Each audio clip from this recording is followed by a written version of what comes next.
So I'm just going to read some of the blurbs that I pulled off of your website. Shaun Taylor-Bevins graduated from the University of Delaware. She got a bachelor's degree in nutrition, which is what I wish I had done. My undergrad's in chemistry and biology. I should have gotten something in nutrition because that's kind of what I talk about mostly these days. 30 years of experience, much like myself, clinician, outpatient, you're a master in physical therapy. You've got an extremely popular Facebook group. I looked at it the other day. You have over 300,000 people in that Facebook group, that No Excuses Facebook group, which is impressive. You've written a book called No Excuses, Diet, Wellness. That's actually the name of the group. So the name of the book was No Excuses, Building Better Bodies One Habit at a Time. And one person on Amazon actually said your book was life-changing. I don't know if you saw that or not. That's pretty impressive. And what I did not know until just recently is we know somebody in common, Dr. Bill Sakala.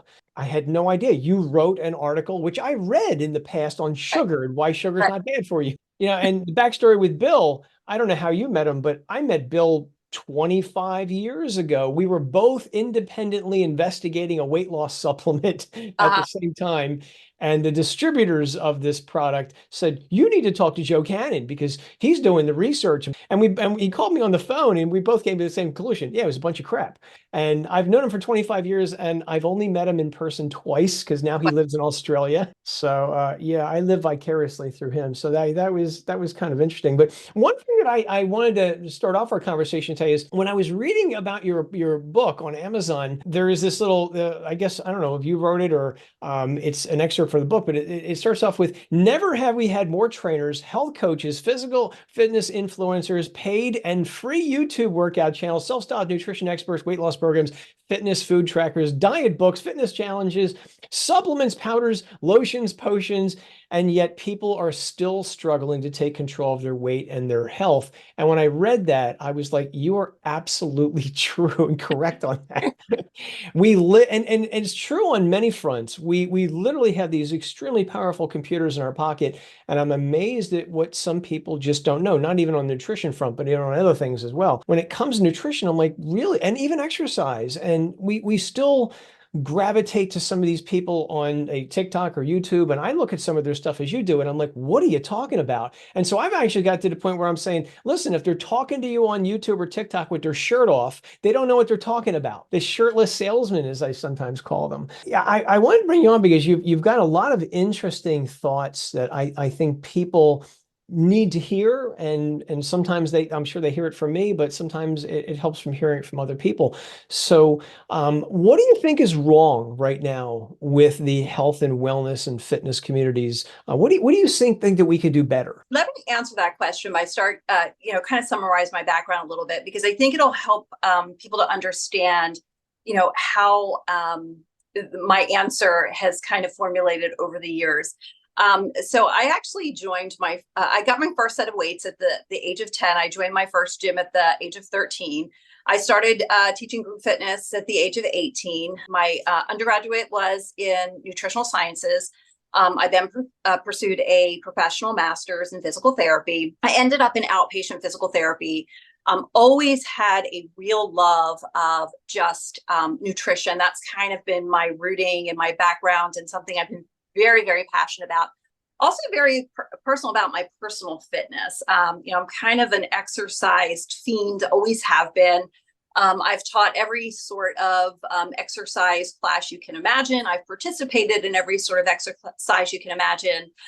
We actually have another connection. I actually taught for WITS, personal training certification. I did that at our local community college for 10 years. I actually helped them when they were going through their most recent accreditation process. I sat on an advisory board and helped them navigate that whole process. And I was just one of several professionals. I think when it comes to health and fitness, I've done it, been there, done that, so to speak.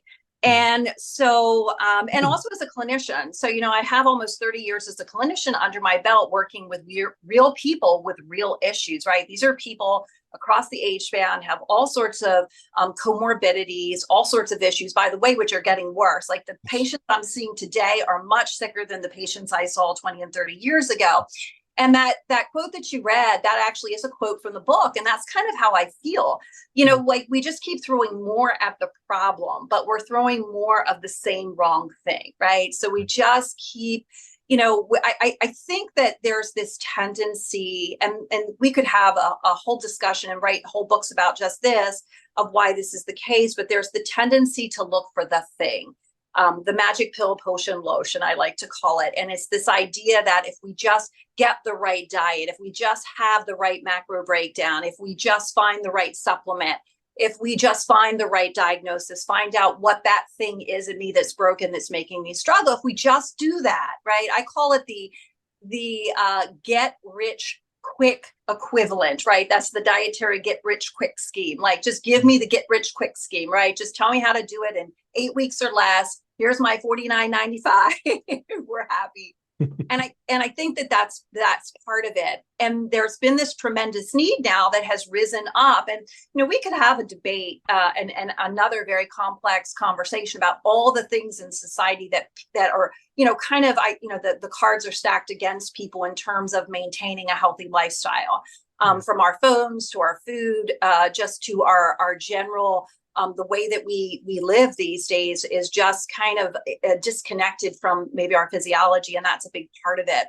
But I think it all boils down to the essence of it is that we're spinning our wheels. We're doing a lot, but we're not doing the things that we need to do to move us in the right direction. And there's a lot of reasons for that. So I hope that answers your question adequately.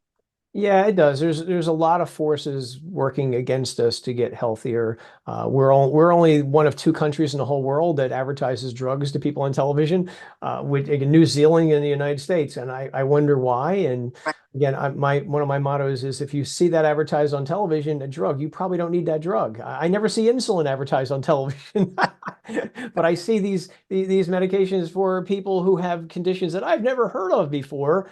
And again, I'm sure there are people out there who would benefit from them, but do we need to be advertising them on TV? And again, singing on television about diabetes and a drug for diabetes, that commercial just drives me up the wall. Why is no celebrities on primetime television talking about eating a salad and exercising more? I don't see that. Why isn't Batman on a package of broccoli? Why isn't Spider-Man on spinach? I don't see that. I see cartoon characters on cereal boxes and stuff like that, but I don't see anybody, anybody on package of spinach and broccoli and peas and carrots that a kid would be amenable to. I remember during the pandemic, and it was interesting. The only food during the pandemic they didn't seem to run out of, at least in my supermarket, was fruits and vegetables.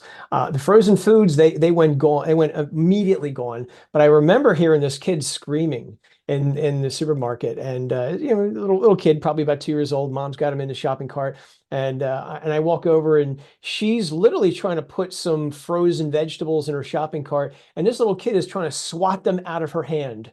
That's how much he did not like vegetables. And I thought, wow, he's never been talked into vegetables. What's up with that? So we don't have these messages. And people who listen to my podcast before know that I've said this in the past. I remember distinctly in the year 1976, where for an entire year in primetime television, you had people doing the bicentennial minute. On this day in 1776, George Washington crossed the Delaware. We don't have anything like that anymore, and we never had it in terms of nutrition. Why is it we don't do that in terms of nutrition? Why isn't Taylor Swift writing songs about eating a salad and exercising? Why don't we see any celebrities talking about this until they get diabetes, and then they talk about the medications? That bugs me a lot. I want to see more people talking about, exercising more and getting healthier. And we don't even see it in the movies. It is so sad. We see every time you watch a movie or a TV show, they get in a car, they all buckle those seatbelts because there was a mandate many years ago. We want to save lives, we want to buckle seatbelts. Why don't we have that same mandate where you make a movie, you have to show people exercising or eating a salad or talking about some healthy thing? I don't see that in Hollywood either, and that bugs me. And I really think that if we could send that message, then again, I think that would go a long way to, again, not to get political, make America healthier again. But it is something I think we need to do because it is the national security problem that nobody really wants to talk about, at least not until recently anyway.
I'd like to chime in here and just because there's a lot to unpack there, and I have a lot of feelings about this, and those feelings have been garnered over 30 plus years in this industry, and just watching things happen, and really just talking with people.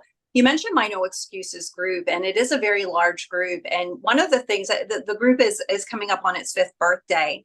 And I've had the opportunity to talk to people from around the world, not just in America or the US, or even more Western cultures, but around the world that are struggling with weight, to be honest with you, and their health.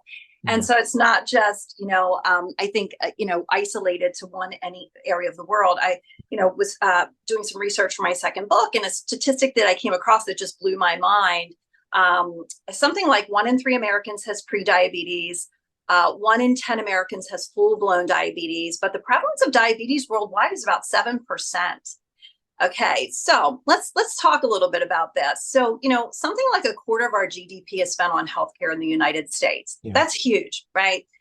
Something that I'm seeing is a clinician working as a clinician is, and people may not be aware of this, but a lot of our hospitals and our medical providers are being essentially bought up by investment firms, right? We are a huge generator of income, right? Yeah. And so, the answer to some of your questions is, why don't we do these things? Because nobody profits off of wellness. People profit off of giving temporary solutions that feel like the answer, but nobody really profits off of healthy people. And I see this all the time, and it's not just the pharmaceutical industries, by the way. Yeah. When I look at my older patients and the number of procedures and tests and things that they're having done, I'll give you a perfect example. I had 2 patients in the past month, and these are women my age. So I'm 53. Both women are slightly older than me. But they brought me their blood test. So I'm their physical therapist, and they're bringing me their blood test. Yeah. And they want me to help interpret their blood test. So there's your first problem. And I'm not blaming it on the doctors, because the doctors are now forced to work in a system where they're seeing patients every 10 minutes. There's an incentive for them to put patients on drugs, because what else are they supposed to do in that time period? Yeah. Both of these patients were pre-diabetic, by the way, right? Okay. So we know that pre-diabetes is in the making. If you have pre-diabetes, your insulin resistance has been occurring over maybe a decade or more, right? And you are on your way to developing diabetes. So we know that as well, right? So neither of these patients were talked to about the fact that they're pre-diabetic. It wasn't even a conversation that was being had, right? So I'm a big, and you read in the genres that I do, and you're aware of what's happening in the fitness world. And we both know what continuous glucose monitors are. And we both know that anybody who's anybody in health and wellness and nutrition, they're wearing them. They're not overweight. They don't have diabetes, but they're using that information to help them support their bodies in better ways. So I have patients that once they have full-blown diabetes, their insurance company will pay for a continuous glucose monitor. At pre-diabetes, they're not. Yet they're more than willing to pay for the statin, because those people with prediabetes, they also now are starting to show high cholesterol, right? The markers, high triglycerides, it's all connected, by the way. And we know this, right? It's a disease process that starts in our 20s and our 30s. And so where's the profit, though, right? In treating that up front, there's not, right? So we wait until it's broken. We know chronic diseases, heart disease, diabetes, they start in your 20s and 30s. We diagnose them in your 50s and your 60s, right? Well, now sometimes even earlier, which is kind of scary for us all. I think that there's this profit, right? And it's even happening, though, in the wellness industry and the health industry. And we both know this, and you kind of alluded to it with TikTok and Instagrammers and influencers. I don't want to give an incorrect statistic here, and this was when I was writing my first book, and it was something along the lines. So we know that some people argue that the regain weight is around like 95%. We can argue about that. But I think we all know that most people who lose weight gain it back. We see it, right? You don't have to read a statistic to know that. You see it, you know it. The people, my No Excuses group exists because if people were losing the weight and keeping it off, it wouldn't have 350,000 members in it, right? People wouldn't need to be there. And so, something like Weight Watchers, I think, had something like an 80 to 85% return rate. If it works, you don't come back, right? And that's the problem. We're creating all these short-term solutions. And I've met a lot of trainers, coaches, people in the industry that are now selling the quick fix because that's the only way they can make money, right? They can't compete. My eat your veggies, my make real change, my get good sleep, my get out there and move every day, my the scale might not move at first. That message, how can I compete with, 1995, the body of your dreams, money back guarantee? Like you can't compete with that. I joke. I have my second son is studying exercise science. He's real into weightlifting. Beautiful man, beautiful boy, gorgeous physique. Right? Doesn't know a hell of a lot about nutrition. Right? But people will listen to him because he looks good. Right? They'll listen to what he says. It doesn't matter that he doesn't really understand, and he's learning. Right. I mean, and we have discussions about this, but again, I mean, I see you nodding your head because we both know. And, Right. the interesting thing about my group and its popularity is one of the reasons I think my group has grown so fast is because I don't give the bullshit message. I tell people, this is what you need to do. And it resonates. And people know that, right? They know they've got to make sustainable change. And they're just not doing it. And you wonder why they're not doing it. Is it, again, is it a willpower issue?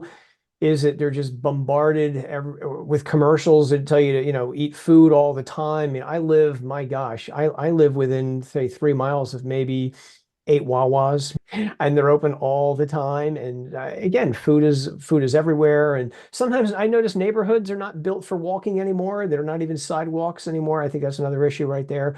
But again, I really wish that, again, I don't want to say politicians, but somebody, would just pick up this mantle with credibility and just do something about it. I've said for years, if I win the Powerball lottery, I'm going to put billboards on I-95 about working out, eating salads. And is it that the reason that they just bombarded with the message, be good to yourself, have it your way, and and stuff like that? But I do hear what you're saying as well. As I keep coming back to what Chris Rock, the comedian, said many years ago, the money is in the medicine. It ain't in the cure. Right, right, right. And And that's not by design. I mean, I don't think that's by design, but I think we have a system that profits off of sickness. So yeah. where's the incentive to get people healthy? And I think that that's a major issue. And it's not just the pharmaceutical industry and the medical industry, it's the food industry. I mean, there was a great book written, I don't know if it was Salt, Sugar, Fat, Sugar, Salt, it was written by Michael Moss. And that I was a read it. great book if you really want to understand our food system and some of the incentives, right? Food companies are incentivized to make profits. They make profits by making cheap food that people want and that they're going to overconsume and that has a long shelf life. They don't necessarily make money off of food that is good for us. That doesn't work into their spreadsheets. And so it's they're giving us basically what we want, right? Which is cheap, tasty food. I could go even deeper. I read a great book by Satchin Panda. I don't know if you're familiar. It was called The Circadian Code, which was, he studies circadian rhythms. And it was a really, really great book, just really talking about how so much of our behavior is driven by our natural physiology and these hormonal regulations and things that happen. And we're living in an environment that's really at odds with our natural physiology. So I think we just have to accept that. And, he kind of alludes to this in his book. And I think and Michael Moss talked about that in his book, that things aren't going to change, right? Companies are out there trying to make money at our expense. It doesn't matter. They're not concerned with our health. And, the payer, the Medicare side and Medicaid side of it is they just keep increasing regulations, which makes it harder for healthcare professionals to actually do their job. So they're not really getting at the root of the problem, which is looking at what is, being marketed to people. I mean, we're just human. Who doesn't want the quick fix, Joe? Like, who doesn't want to get rich tomorrow? I know I do, right? No, I One know of you're the right. things my book. So my oldest son was a baseball player, and being a physical therapist, he was a pitcher, and I read several pitching books, and I forget the name of the man who wrote this book, but he had done a bunch of studies on pitching, and it was with the new technology where they could actually put like these markers and then slow things down in real time, and he collected all these data on these pitchers, currently great pitchers in the past. And one of the things he did is that we tend to focus, like in pitching with some of the greats, like what they do different. And what he did is he wanted to identify what they did the same. Where was the overlap? That's kind of the blue zone studies, right? What are these cultures all have in common? What are they doing that's the same? And I thought a lot about that when I was writing my first book. And there's actually a section in there that talks about it. But think about it, Joe. What are the things that the people who win at this stuff, what are they doing? Okay. And what are they doing that, where do they overlap? We could talk about this even with dietary strategies. We always focus on what they're doing different instead of looking at the overlap. Most diets, whole foods, right? Whether you're talking about keto or the proper way to do keto, whether you're talking about Mediterranean, whether you're talking about intermittent fasting, a common theme is, or, it's eating, whole quality foods, right? But we get stuck up on the things that are different. Oh, this person's not eating carbs and this person's eating this many grams of, whatever. And we're not looking at the overlap in some of these things. And so I would argue that many people that are succeeding at this stuff, it's not about their macro counts. It's not about their grams of protein. It's not about, whether they intermittent fast or they don't intermittent fast. It's about really making their health a priority. It's about, doing the things that we know. It's about prioritizing sleep. It's about prioritizing mental health. It's about, understanding that there is no quick fix. It's about understanding the interconnectedness. We have gut microbes that live in our gut that, are part of our ecosystem. It's not just about feeding our cells. It's about feeding their cells. It's about understanding that the foods that we put in our bodies, it's not just calories. It's about how it impacts our cells, but our mitochondria. We talked about that on the phone the other night. And so we know this stuff, but it can feel overwhelming, I guess, to the general public. But the book I'm writing right now is on aging. And the interesting thing about what we're understanding, we're in this anti-aging revolution, and we're not learning anything new. We're just understanding why certain behaviors actually work, right? We know, and there is not a person that is going to watch this podcast that doesn't know that sleep is not important for their health. They know that. Okay. There is not a person out there that knows that eating whole, healthy foods is not important for their health. They know that. There is not a person out there that doesn't know they need to move on a regular basis. They already know that. You can put up all the billboards you want. They know that. I think what gets confusing, though, is they're always looking for that thing, that special thing. And again, dealing with supplements, that's what supplements, they play to that whole idea. Just take this supplement, just take this pill, this potion, this lotion, this macronutrient combination. We talked a little bit about fruits and veggies. People in my group are obsessed with protein, right? Everybody's obsessed with protein. And I think it's funny, because we have stats that say, and the stats are actually getting worse as it goes on, but probably less than 10% of Americans get the minimal recommended amount of fiber in their diet, less than 10%.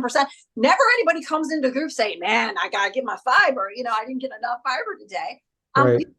Same thing with fruits and veggies. We know that the average person, less than 10%, are eating the minimal recommended amount of fruits and veggies, the minimal amount. And yet people are fixated on protein. I don't know, Joe, we're eating more protein than we ever have. We've never been fatter. I agree. That's one of the reasons I start my day with a big giant smoothie. I put broccoli and spinach and all kinds, people laugh at me, lima beans and all kinds of stuff in here. I guess you're right. The fiber is something we're not getting a lot of in our diet. And that is food for our microbiome. And they got to eat something. And if they don't get the fiber they want, they start munching in on that mucosal lining of our intestines. And that's not a good thing. That lining is there for a reason. Even the good bacteria are not good if they start migrating where they're not supposed to go. So yeah, we're not eating enough fiber again, and I don't know why we're not. Again, unhealthy food is tasty food, Right. and some people do live in food deserts. I do get that. Sometimes there's just not a place in someone's neighborhood for fresh fruits and veggies, and that's why I like frozen myself. I mean, we always put the emphasis on fresh, but I personally like frozen. So and again, they're flash frozen. The nutrients are the same, so that's what I prefer. But yeah, I wish that message of eating more fiber gets out. I saw a YouTube video a couple months ago of a guy over in the UK. He's probably in his 30s, and he just got on and said, I got 3 months to live. I was just diagnosed with stage 4 colon cancer. And I'm like, oh my gosh. And I'm thinking the colon cancer is on the rise too. Even the colonoscopy age has dropped from 50 down to 45. And again, it was because we eat junk. These conditions are raising their ugly heads at even younger ages. I felt so bad for this guy, and he's, thank goodness, lived past those 3 months. But you can see in his videos, the chemo, he is being whittled down, and it's just so sad that we're seeing these conditions at younger ages, decades before they should have ever popped up. And again, fiber, one of the best things to prevent colon cancer. Get more fiber in your diet. And again, as you said, most people do not get even the minimum amount of fiber, which is about an ounce a day, which drives me crazy. When I teach that in class, I'm like, oh, 28 to 35 grams. It's about an ounce, gang. And it's, but when they put it in the metric system, oh, it sounds like it's so much, 28 grams. Sometimes the simple answer is the correct answer. And we, again, the supplement world and even the pharmaceutical world, again, like to put the emphasis on what they think is the common denominator. Oh, you'll lose weight, Ozempic, or you want to have more antioxidants, take this antioxidant supplement, which is not always the answer. But the simple answer is, eat a better diet. If you want to take a supplement, there are some good supplements out there. There's a lot of junk out there too. That's why no supplement company is ever going to sponsor me. Which is fine, perfectly fine with that. But you put the emphasis on food first. That's why they call them supplements. We're supposed to supplement the diet, not replace it. We're not at the point of the Jetsons where we take all our food in a little pill. That's not gonna. We're not there yet. I don't think we ever will be there. So again, that's why I keep coming to eat a salad once in a while. It's just amazing to me that people are just not doing that. Even if they don't live in a food desert. And I think we have to have that message, that conversation with people, that uncomfortable conversation. You got to eat better. We were devastated during the pandemic. And one of the reasons we were is we have an unhealthy population. We got hit harder than any country on the planet Earth, I believe. And it really is because it hit the people the hardest who weren't that healthy, unfortunately. I think a lot of the data, if you go back and when they've looked at who was affected the most, it really was obesity was the primary risk factor for hospitalization or death, right? And these things, and you kind of opened up a door there, and give me a minute to just walk through it, because I think this is kind of so I'm a huge reader. This has just been a lifelong journey for me in terms of understanding this stuff, and I spend a lot of time, and I appreciate that somebody can spend their life studying something and then they'll put it in a book for me and I can consume it in 8 or 10 hours. And I feel like, wow, what a gift that is. And yes. So I do read quite a bit. And I think that, one of the things that has become clearer to me is that a big part of the problem is that there is this disconnect in our physiology and our biology and the way that we're living, right? So, and I'll just talk about something as simple as we're not designed to eat 24/7. Okay. We are not designed to have access to food 24/7. We are not designed to have access to high sugar, high salt, high fat foods. We're not, our bodies designed to thrive in scarcity, not in plenty, right? So now we have plenty. And I think a lot of the reading that I'm doing now, and a lot of the newest way of thinking about things, is that a lot of the disease processes are coming down to mitochondrial health. And a lot of the issues that we're experiencing now with mitochondrial health actually goes back to insulin resistance, right? And too many calories too often. And insulin resistance is a function of diet, but it's also a function of too little sleep. It's also a function of too little movement, too little muscle, too much stress. Those things also are driving insulin resistance, right? So, we tend to focus just on eating better or eating better foods. And so I think that that's a big problem, that we're just refusing to see that we are not in an environment that is well matched or well suited to our biology, right? And we just have to accept that off the top, right? And we just have to accept that there are certain things we weren't designed to eat. I think the other thing that also comes into play, and you've seen it before, the diet wars, and keto's got to be good or bad, right? Keto's either good or it's bad. Well, no. Keto is a strategy, is a way to eat that has potential physiological benefits and biological benefits for some people, and maybe not for other people, right? And the quality of keto makes all the difference in the world. A low-fat diet can be healthy, it can be unhealthy, depending on low-fat really tells you nothing. It tells you very little about the overall, the way that the diet is consumed. So we get into this really kind of way of thinking and marginalizing, oh, keto's got to be good or bad. I have people in my group, keto's bad. Well, keto's being investigated as a treatment for cancer, right? It's actually successfully being used to treat cancer patients. Keto's being associated with longevity and using it for longevity because so many of us are insulin resistant. So if we weren't all insulin resistant, carbs wouldn't be bad, and carbs aren't bad. But when you understand that many of us are metabolically sick, And why are we metabolically sick? And it's not just the food, it's our overall lifestyle. So I think that that's, another component that comes into play, is that, we have, a lot of this very kind of yes or no, black or white thinking about different things. And I think that a lot of us really don't understand how the behaviors. One of the things I see all the time, like people say, but I eat healthy.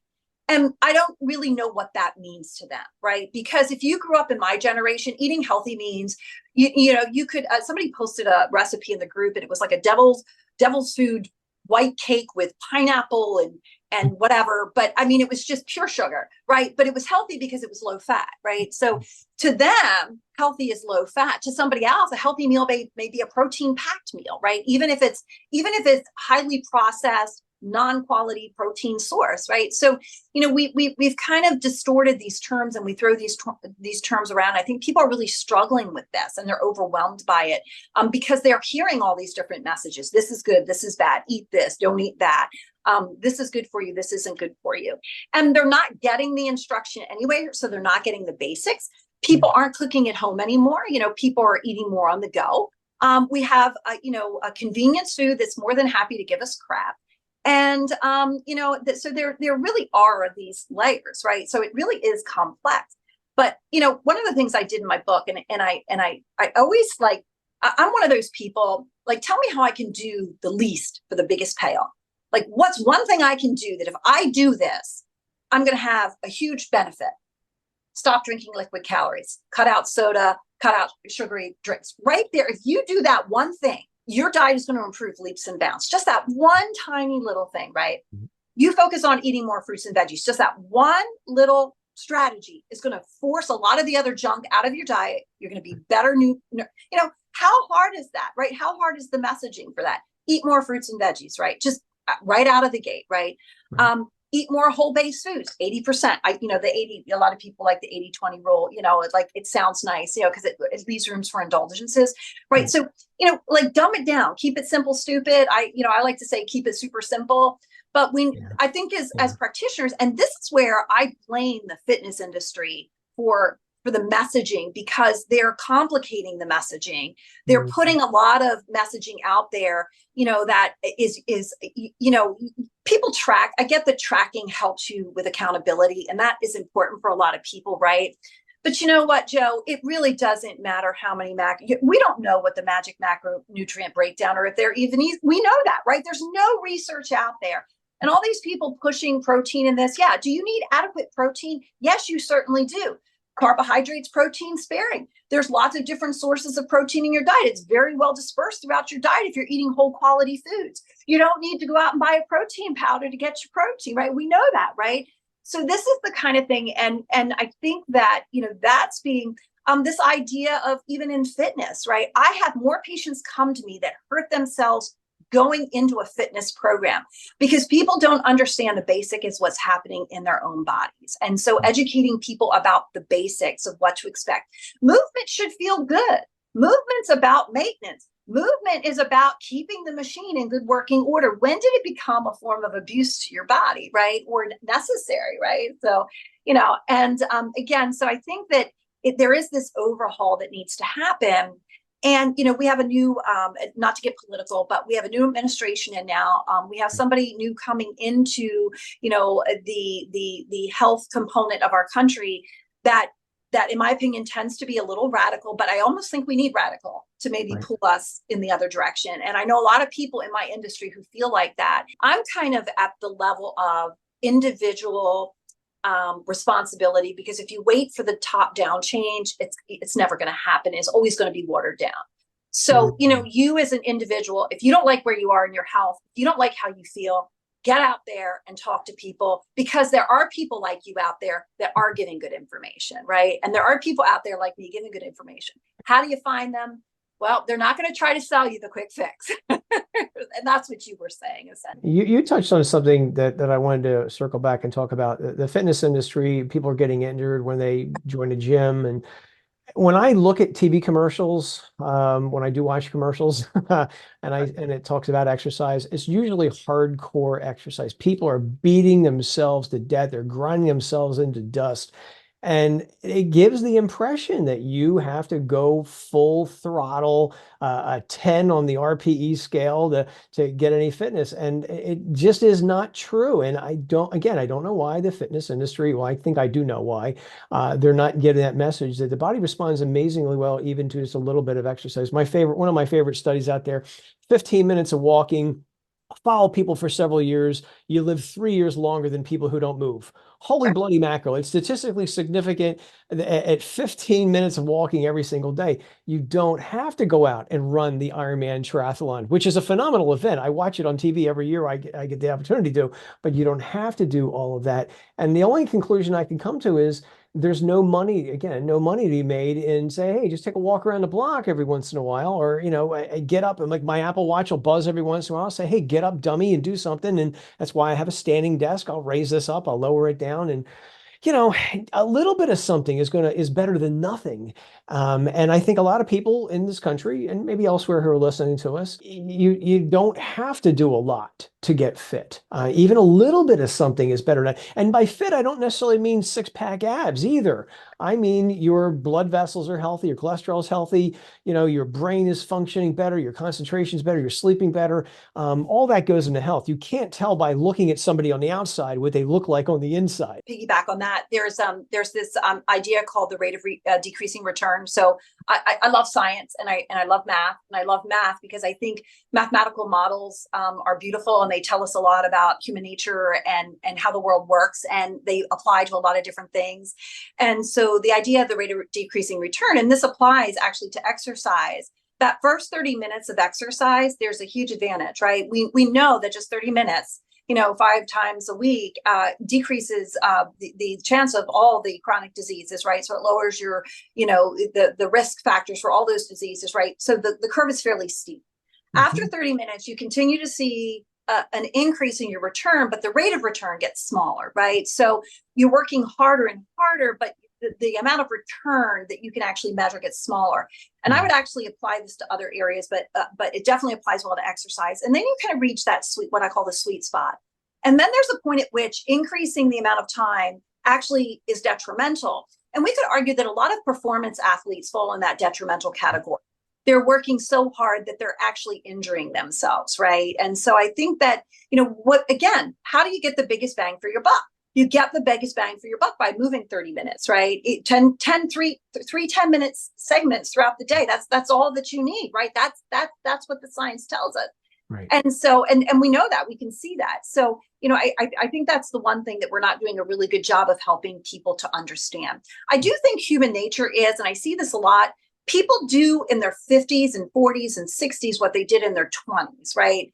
They don't appreciate the changes that are happening in their bodies and why they might want to approach fitness differently. Yeah. And they might have not had a good strategy in their 20s, but their body was much more forgiving. I'm a physical therapist. I understand some of those changes, and the body does change, and you have to have respect for those changes. And it's just basically meeting your body where it is. And I think that can be challenging for a lot of people. And so this is the kind of messaging that people need to understand. One of the inspiration for my No Excuses group, I don't know if you've ever read Martin Gibala. He's an exercise physiologist. He wrote a book called The 1 Minute Workout. He actually also has come up with the concept of exercise snacks that's really big right now. Well, the interesting thing about his book, what he essentially did is he was looking at the effects of high intensity interval training, right? And he was taking like muscle biopsies, and he was going down to the cellular level to try to understand the changes that were happening in response to what he was doing. And so he came up with what's called the 1 minute workout. It essentially takes 10 minutes, and it's got 1 minute of high intensity, 3 20-second little bouts of really high intensity. And what he found through his research is that 10 minutes offered the equivalent benefits that an hour of steady state training did, right? And not just in the cellular changes, like in terms of mitochondrial health and respiration, those sorts of things, but also in calorie burn because of the oxygen deficit, that people continue to burn calories long after, they stopped. Right. And the thing that really spoke to me about the book was that, one of the biggest, barriers that people have to exercise is I don't have time. So, the No Excuses group actually started off as 50 people. It was a challenge in the year. It was January 2020. The idea was every day I posted a 10-minute video. You do the video. At the end of the month, you do them all. You completed the challenge. And I really like that concept. Now, I didn't necessarily do the high intensity, but I like this idea of just starting off small, right? It doesn't have to be this grand effort. And, people are always surprised because, they'll see me in the tough class. I do a lot of yoga. They'll see me in the hot yoga class, but then they'll also see me in the nidra meditation class, and they'll see me in the yin class, and they'll see me in the non-sweat factors, because I know those things are just as important to me. Physical fitness, is cardiovascular health. It's muscular strength and endurance. It's balance, coordination, flexibility, mobility. But we reduce fitness down to, and this is partly the diet industry, exercise has just become another way to expend calories and create a calorie deficit, which I don't want to start a controversy on your show because you might not agree, but I think the whole calories in, calories out deficit model of health and wellness and weight loss has some serious major flaws. And that's another big problem is people just think, yes, calories matter, but it's what we should be asking, why are people eating so many calories, right? Not just trying to manipulate calories, because we're kind of missing the mark there, I think. Yeah, and I would also agree. You can't out exercise a bad diet. Exercise by itself is not that great at burning calories. Not as many calories people think. It's a terrible weight loss modality. We know that. Yes. It's great for fitness, but it's not a great weight loss modality. It's good for helping people keep the weight off. Right. And again, these are just messages that, and we've both been now, I've been in the wellness industry for decades. You've been here for decades, and so we've seen a lot. We've seen, when we first started out, personal training wasn't really a thing. There were no such things as health coaches. Even massage therapy, I was very active in massage therapy. I taught for them for a while. And so I've kind of, their whole field has changed and morphed, and managed care has changed and morphed. So we've seen a lot of changes. But I think what's happening is that, there's a lot of just very quick fix style messaging that's really not helping people to get at the root problem, when they really deep down know what the root problem is, but it's very easy to blame something else. And there are factors. I mean, there's gut health. We're really starting to understand, the impact of gut health. But we also know that sleeping well, eating well, moving, and de-stressing, guess what? That supports your gut health. I wonder why. I mean, it's like, so, it's definitely become more nuanced. Technology is another big one that I think is kind of driving a lot of this. Particularly around sleep, and what we consume is not just the food we put in our mouths. It's the technology and the information and the things we're watching and listening to, and everything is little 15, 20, 30-second blurbs. I mean, that's everything's we don't have patience for a lot of things anymore. So that's coming into play. But I think moving forward, we've got to figure out how. Us in the health industry and the wellness industry and the strange, we really need to take a hard look at ourselves. I know I'm proud of my message, and I know that that there's a lot of time and effort. And I can't tell you, Joe, how many times I get a lot of great feedback, but it is amazing the amount of flack I get for giving up my time freely, by the way, because that whole group I do is free, and people just but we need to be true to the messaging, and we need to be honest with the messaging, and we need to be curious, and we need to stop labeling things as good or bad, and we need to try to understand why something may be good or bad for the individual in the circumstances. And we need to also stop. And the one downside I really think of public health programs is it treats everybody as if we're on a lot of the nutritional recommendations are great for somebody who's metabolically healthy, but not so great for somebody who's not metabolically healthy. So how do we account for that? And that's tough, right? If you could wave your magic wand, what changes would you want to see in the health and fitness world? I think we need to trim down the noise, or trim out the noise. Going back to the quote that you supplied earlier on is that I really do think that there's too many voices, by the way, that aren't well-educated voices, right? I've had the privilege of meeting many clinicians on this journey who are feeling like, here are the experts, right? These are the people that are working with the real patients. They put in the time and the effort. They have decades invested in their education and their profession, and they're getting drowned out by the Instagrammer who looks good in her self-styled whatever. And that's a problem, right? We need to figure out how to, and we need to be educating the Yeah. educated on how. I read a great book a friend recommended to me. I forget the title now, but in it he talks about how the worst person to educate you is the person who actually knows, right? They know too much, right? And sometimes people who are educated in a certain area are crippled by that education because they don't know how to, and I hate to use the word dumb it down, but because it's not really just about dumbing it down, but they don't know how to make it digestible and Mhm. accessible to the average person. Just Right. talk to an engineer, right? And Yeah. your eyes kind of glaze over and you're Yeah. like, okay. And you bring up a good point for people who are listening to us or watching us. That's actually something you can use to maybe weed out people who may not know what they're talking about. They speak in, again, sound bites, and they speak in, do it this way, where the person who has read more is going to be a little bit more metered in their speech, is not going to throw as many bombs out there. You got to do this, got to do that. They're going to choose their words wisely.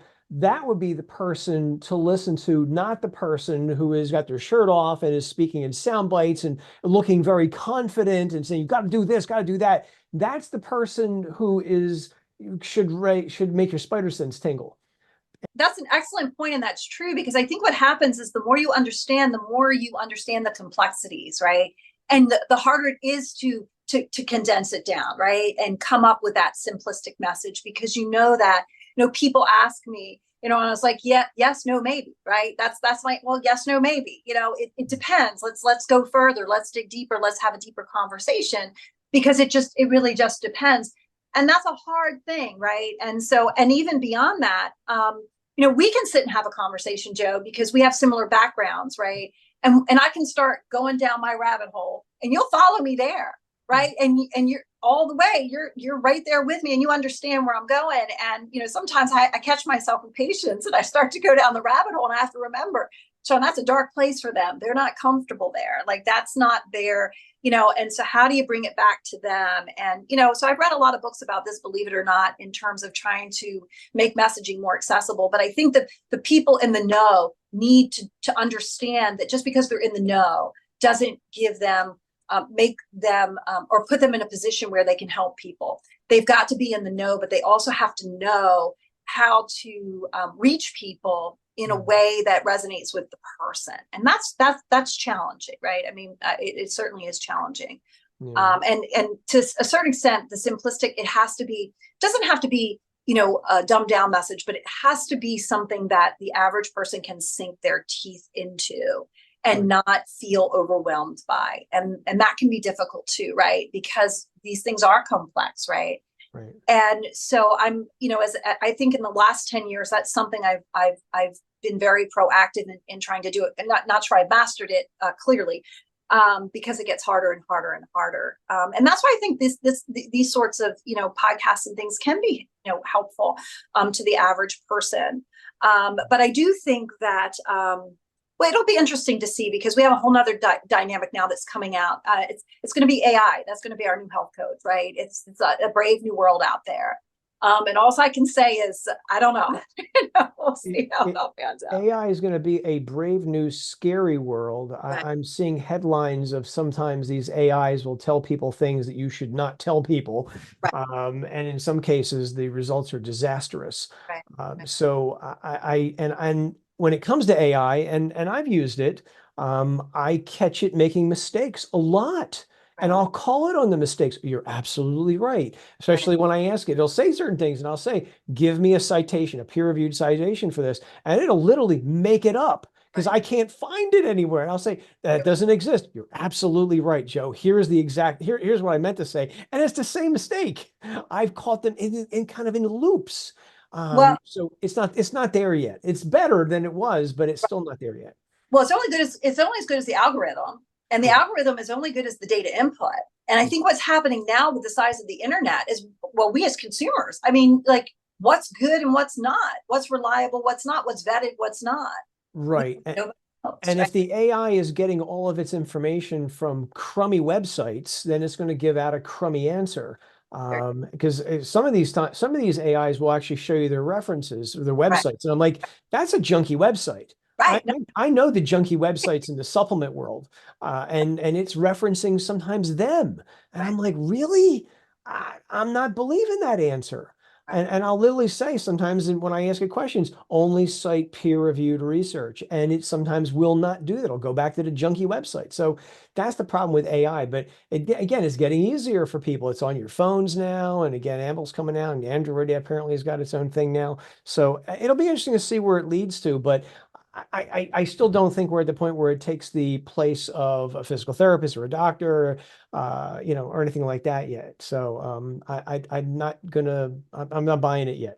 but I will say there's going to be a push moving in that direction, and there are going to be things that I think AI are going to do well, and there's just going to be some things that it doesn't, and I think it's going to keep coming down to people for this. What Yeah, do I believe? Who do I believe? right. And what messaging do I believe? And that's a tough one, right? It is. Because just because somebody doesn't have a degree after their name doesn't mean they don't know what they're talking about, right? Yep. And just because somebody does have a degree after their name doesn't mean you need to they're giving you great advice. I think, Correct. people have to become just very good consumers of information in this day and age, and that has never been more. I mean, that 20 years ago you had to be a good consumer of information in health and wellness. I mean, it's always been like that, right? Even Yeah. when because of the nature of the beast, so to speak. Yeah. And I think that if I could give advice to anybody out there watching this, trust your body's intuitive wisdom. Mm. Understand that your body is smarter than you think, and also use some common sense. Think about where you came from, how we got here, how we lived on this planet for millennia, right? And imagine that is how our body evolved to thrive in those situations. What's changed, right? And I think when you start to look at those things, they offer you opportunities to evaluate some of this information. And Yeah. then also understand that, at the end of the day, not everything is for everybody. And a lot of things, there's an art and a science. I would argue that nutrition is as much an art these days as it is a science. You have to be Yeah. willing to experiment. And if it sounds too good to be true, chances are it is too good to be true. I would, I would, I would agree. I would agree wholeheartedly. And for the personal trainers who are listening to us, again, the message that I'll reiterate it again. I think the fitness industry, the trainers, I think they spend too much time at the gym and not enough time at a library. Right. And we're living in an information age where again, you have to be an educated consumer, educated fitness professional. Passing that certification is the beginning of the journey. It's not the end of the journey. I sometimes see people online saying, "I just passed the blah blah blah certification. Ask me anything." I'm like, really? Anything? Nobody knows everything. Later, and I'm still asking questions now. I mean, Yeah, we both yeah, exactly. it So, never ends. I like to use this example. When I first started off, I thought I had a 100-piece puzzle, and I was collecting pieces. Decades later, I have 100,000-piece puzzle. Right. Every time I collect another piece, I realize there's more pieces still to find, and the puzzle keeps getting more nuanced and bigger. And yeah, I think if you approach any profession like that and you understand and just be curious. I mean, I tell patients all the time, I don't know. That's how I learn. I don't right, know. I'm going to try to find out though, but I don't know. So, yeah, I mean, I think if you're open and you're curious, and by the way, I will say a lot of my very respected colleagues in the health and wellness industry that are rocking this stuff, I would say a common trait they all share is curiosity. And so I think being able to just be curious, and particularly I think, and this, you make a good point with some of the people giving the information, particularly like health coaches. And this is not a put down of health coaches or trainers, but we both know that it's a much smaller education. A lot of these are online programs. A lot of them are like, they're designed to make money for the credentialing agency that's giving them, right? And I get it. But they often lack any real solid scientific, training, deep study of the sciences. You mentioned my minors were in biology and chemistry. Like I've spent, years, not just in traditional education, like, getting the degrees, but I've also spent the last 30 years reading, books and hundreds of books, about these things, and continuing to the research. I mean, I was just reading some research today for the book that I'm doing, but I'm always going back. And so I think that those are the things that we need to be doing, as people that are giving information. We need to take responsibility for the information that we're giving, right? And we also need to be able to say we were wrong. We thought, we've learned, whatever. I think that's fair. But be curious, because a lack of curiosity is a huge problem. And you never want to see that in people who are giving you advice, because if they're not curious, chances are they're not furthering their knowledge base. All right. So, but Shaun, this has been an interesting conversation. I'm going to link to your book on Amazon because, again, it's a great book, and I'm also going to link to your website. Happy, Healthy, Simply Well. When I started my Facebook group, I kind of gravitated. So anybody who's interested in the Facebook group, anybody can join. I actually have two Facebook groups. The first one's called No Excuses Diet, Exercise, and Wellness Community. It's a private group you have to join, and I do approve everybody that comes into the group, but it's gotten so large. So I started a second group that I'm really excited about called Ageless, The Science of Aging Well. And that is going to be my next book that is about aging. I am on a reading campaign right now. If it's a book that's written about aging, I'm reading it. But anyway, so Ageless, that's another way to contact me. But yeah, and the No Excuses, Building Better Bodies One Habit at a Time. Put a lot of time and effort into that book. But I do want to say that book was inspired by the group. And what it was is a way to answer the questions that kept coming up over and over and over in the group. It's like, how many times can I type out this response? So it covers everything from eating strategies to mindset, to gut health, to food sensitivities, to macros, to calories, to I even talk a little bit about just the various body systems, different dietary strategies, the pluses and the minuses. I really just try to kind of give people a taste of it all, to kind of give them an understanding of, what all these things that they're hearing, all these sound bites that they're hearing, what they mean and what that might mean for them. It's not prescriptive. I'm not telling you what to eat, when to eat it. What I'm trying to do is help you to better understand how to make better choices and be a better consumer of health information, I guess, ultimately. And I'm going to link to all this in the description. But Shaun, I really appreciate your time. It's been a great conversation, which I knew it would be. Looking at your posts on Facebook and LinkedIn, I'm like, it's almost like we were just cut from the same cloth. So I really, really enjoyed it, and I'm sure a lot of everybody else listening and watching us have said the same thing, because it's good to hear it from other people, just not just me. Right. And you brought up an awful lot of things that I would have not brought up as well. So I'm truly appreciative of your time, and Okay. yeah, I can't thank you enough. All right. Thank you so much. Thank you.